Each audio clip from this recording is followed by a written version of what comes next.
Hola a todos y todos, espero que estén bien. En este primer video vamos a ver lo que nos faltó de ver en la clase del pasado jueves. Vamos a empezar con repasando esto que es muy importante que lo tengamos muy claro, que es sobre la idea de la diferencia o esta primera parte que es determinar claramente cuál es mi pregunta de investigación. Acá, nosotras y nosotros vamos a tener un tema, que es un tema general que nos interesa.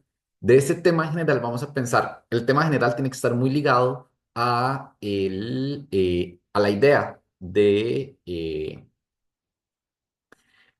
cuál es ese fenómeno social que nos interesa analizar o que estamos viendo o que tenemos preguntas sobre ese fenómeno social.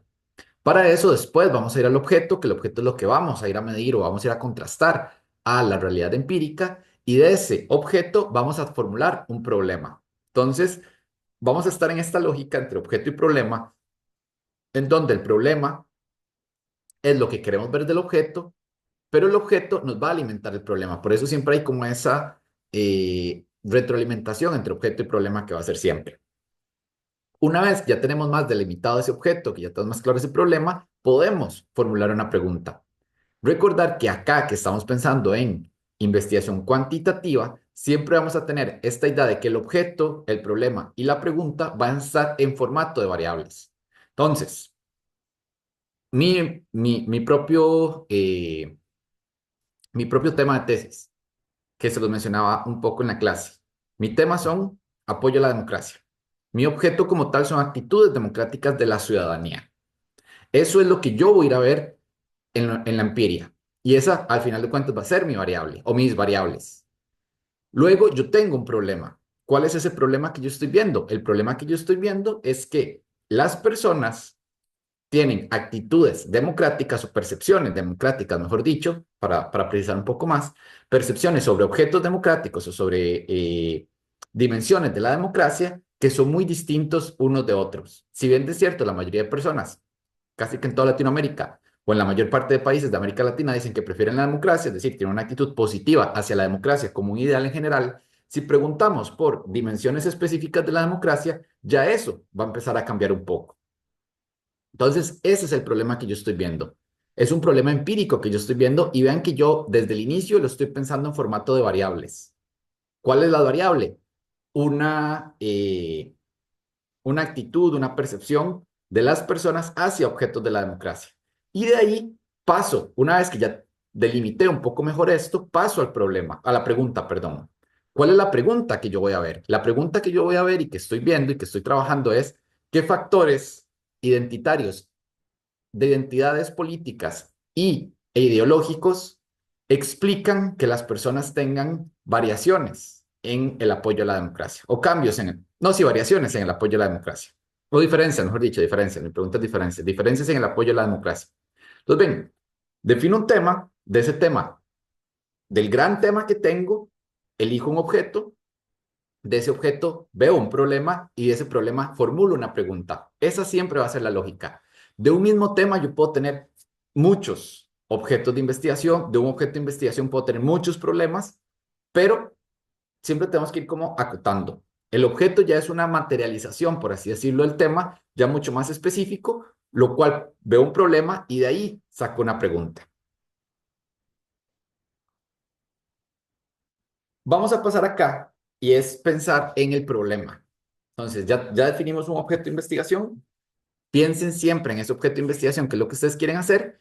Y el problema es cuando se descubre un hecho o un fenómeno no abarcado por una o varias teorías significativas. Ahí tenemos un tipo de problema, que es que la teoría no puede explicarme, o las teorías que tenemos no pueden explicarme un fenómeno o un problema que estoy viendo, que hay una anomalía o un acontecimiento que no concuerda con los planteamientos científicos del paradigma con el que trabajo, es decir, que puede aparecer una laguna teórica en la estructura de datos conocidas.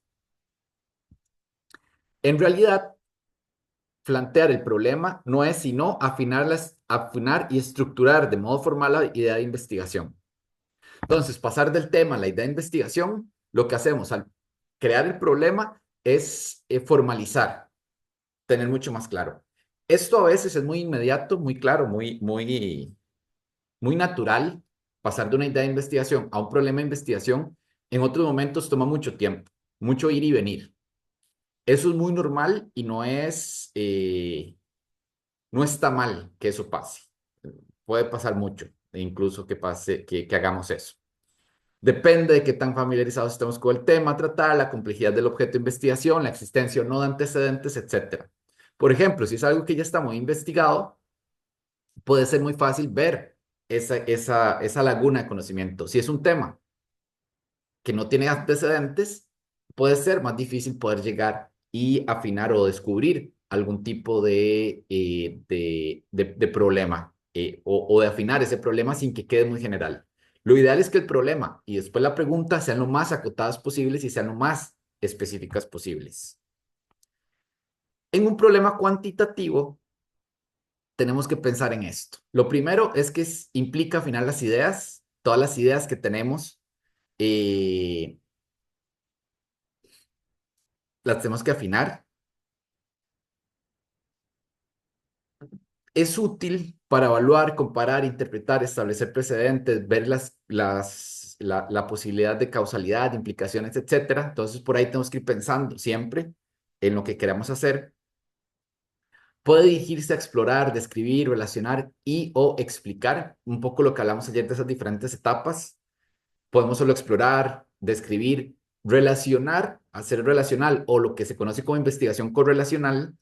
Es un poco una etapa intermedia entre la descripción y la explicación y ya llegar a la última etapa, lo que estamos acá, que es la explicación. Los criterios que tenemos para poder hacer un planteamiento de un problema cuantitativo, lo primero es delimitar el problema, ya un poco lo vimos, que es pensar en esta lógica de eh, entre objeto y problema que estamos delimitando, que estamos viendo, cuál es esa irregularidad o ese fenómeno que no estamos pudiendo explicar con las herramientas que tenemos. Y siempre pensarlo en una relación entre variables. Y una vez que tenemos esa relación entre variables, formulamos la pregunta. Es súper importante que en lo cuantitativo siempre tenemos que pensar que el problema tiene que ser medible u observable. O sea, yo no puedo pensar en un problema, por ejemplo, muy teórico. No, tiene que ser algo medible, algo que yo pueda, mediante alguna técnica cuantitativa de recolección de datos, o ni siquiera cuantitativa, de alguna técnica, poder ir a recopilar esa información empírica, medible, es observable. Eso es muy, muy importante. Y los elementos que podemos ver son los objetivos. Los objetivos hay un poco de discusión si los objetivos son parte de la problematización o de la metodología. Para mí los objetivos son parte de la metodología, no son parte de la problematización. Pero hay otras personas que consideran, otros autoras y autores que consideran que es parte de la problematización, como estos autores de donde tomé esta imagen consideran que es parte de la investigación, de la problematización, perdón. La pregunta o preguntas de investigación que deben ser claras son el qué del estudio. También en el planteamiento del problema tiene que estar la justificación, por qué y para qué el estudio. A veces también acá se pone la parte de viabilidad la parte de viabilidad también para mí es parte de metodología. Estos autores consideran que es parte de la problematización, pero la viabilidad normalmente va en metodología porque ahí es donde ya definimos el qué vamos a hacer, cómo lo vamos a hacer. Entonces, estas partes, pero lo que sí es muy importante es pensar en preguntas, justificación y deficiencias en el conocimiento. Eso sí que sí se tiene que tener muy claro cuando estamos formulando el problema. Y el problema como tal lo podemos pensar en estas formas. Lo primero, ver vacíos de conocimiento. Pensar que, por ejemplo, han habido muchas explicaciones en mi caso sobre el apoyo a la democracia, pero aún no podemos definir por qué las personas apoyan unas cosas y no otras de la democracia. Y esas cosas son muy variantes entre personas y entre una persona y otra persona son muy variantes. Y aparte son muy variantes en contextos de países específicos. Entonces ahí hay un vacío de conocimiento muy específico que yo estoy viendo en el caso de América Latina. Comprobar una teoría, por ejemplo, yo tengo una estudiante de maestría en Costa Rica que ella está tratando de comprobar una teoría que se llama la del backlash cultural, que es una teoría de Pippa Norris y Ronald Inglehart, dos autores que trabajan mucho el norte global. Ella está tratando de ver si esa misma lógica de ciudad, que es una teoría como más aplicable a ciudades o a países con alto grado de industrialización, aplica para contextos no industrializados, como es el caso de Costa Rica. Entonces, ahí hay que tratar de ver eso. Contradicciones entre resultados de investigaciones anteriores.